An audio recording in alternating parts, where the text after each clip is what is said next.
Max Verstappen didn't just influence Red Bull's future, he took control of it. And what's becoming clear now is that Christian Horner's removal wasn't a random or emotional decision. It was something far more serious. A calculated move that Red Bull had no choice but to make. Not because of a scandal, not because of public pressure, but because their most valuable asset, Max Verstappen, made it clear that something had to change. This isn't just a story about allegations from over a year ago. That part of the narrative has been used like a cover. The real story? It's about a shift in power, a shift that's been building slowly behind the scenes, driven by people who understood just how much influence Max truly holds. Behind closed doors, the Verstappen camp, including his father Jos and his longtime advisor Raymond Vermeulen, were not just voicing concerns, they were setting terms. And those terms began to shape every major decision at Red Bull. When you follow the timeline, it's hard to ignore what's really going on. One small change led to another, and suddenly, the structure that had protected Horner for decades collapsed. His dismissal didn't come out of nowhere.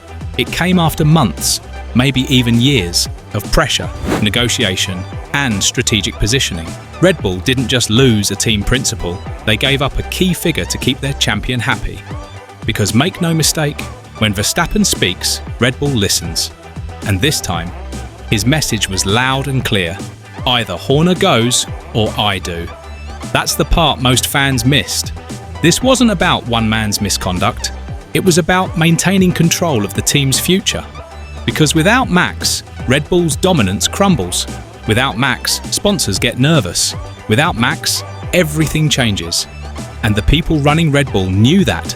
So they made a choice, not just to protect their image, but to protect their championship chances. On May 20th, just weeks before Horner was officially removed, something that looked small on paper happened behind the scenes.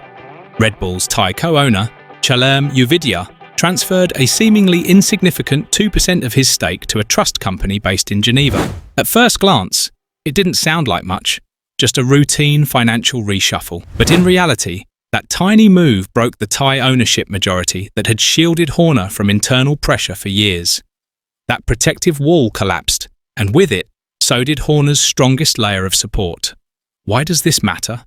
Because the Austrian side of Red Bull, the side that Verstappen's camp had been quietly influencing, now had control. The balance of power shifted instantly.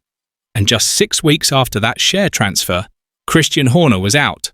Not moved to another role. Terminated with immediate effect.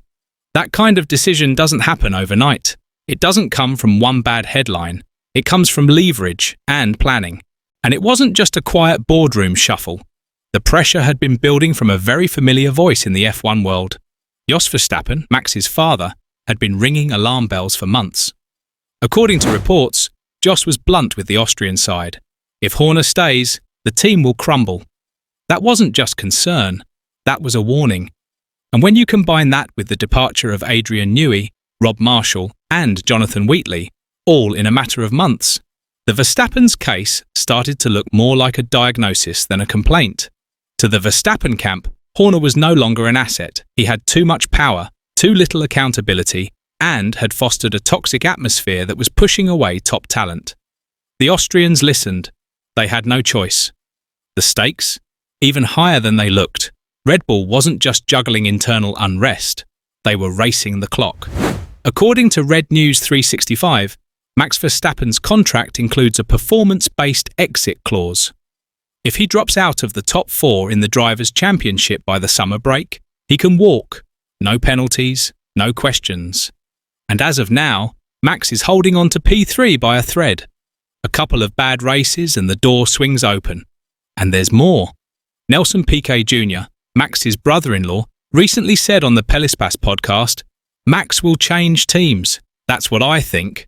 Not might. Will."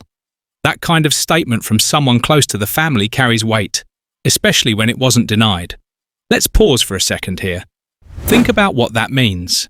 Red Bull's most irreplaceable driver could leave, and there are already rumours that Mercedes is holding the door open. Toto Wolff hasn't confirmed George Russell's 2025 seat. Why? Because he's waiting. Antonelli is already in the system. Pairing him with Verstappen would be lethal. A dream duo backed by a team already believed to be ahead on 2026 engine development. Red Bull can't afford to let that happen. Which brings us to one of the biggest gambles Red Bull is facing, their own engine project. For the first time, Red Bull is building a power unit in-house, the Red Bull Powertrains project, set to debut in 2026 under new F1 regulations. It's bold and it's risky. Up until now, Red Bull relied on proven engine partners, but now they're betting it all on an untested setup while rivals like Mercedes already have a head start. If their engine fails and Max walks, Red Bull won't just fall out of title contention. They could become irrelevant. That's why Horner's removal wasn't just a reaction to bad headlines.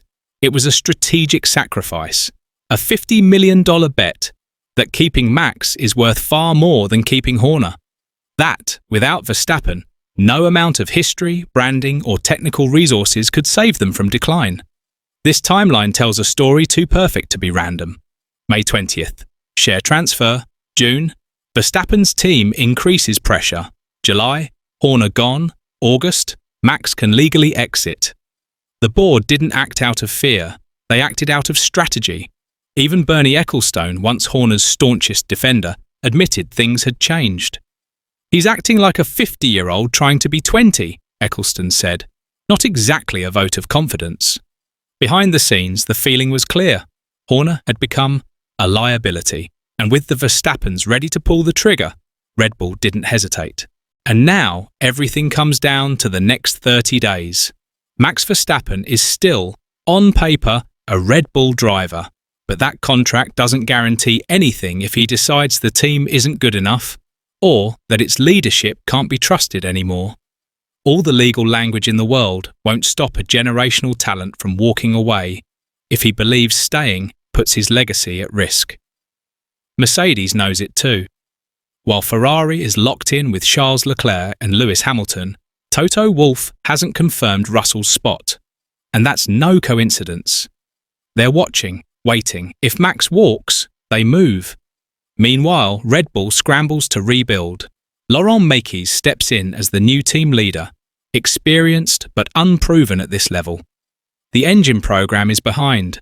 The Verstappen clause looms, and they just spent over $50 million removing the man who helped build their dominance. Red Bull made their move. They sacrificed their king to protect the crown, but there's a real chance it was already too late. Because if Max Verstappen leaves, it won't just be the end of an era. It'll be the start of something far more dramatic. A complete reset. One that could push Red Bull from championship heights to midfield mediocrity. This was never just about what Christian Horner did or didn't do. That was the surface. The real story was always about one thing: keeping Max Verstappen. Everything else, just collateral. The next 4 weeks could define the next 4 years of F1. One way or another, Max Verstappen holds the future of Red Bull, and maybe the whole sport, in his hands.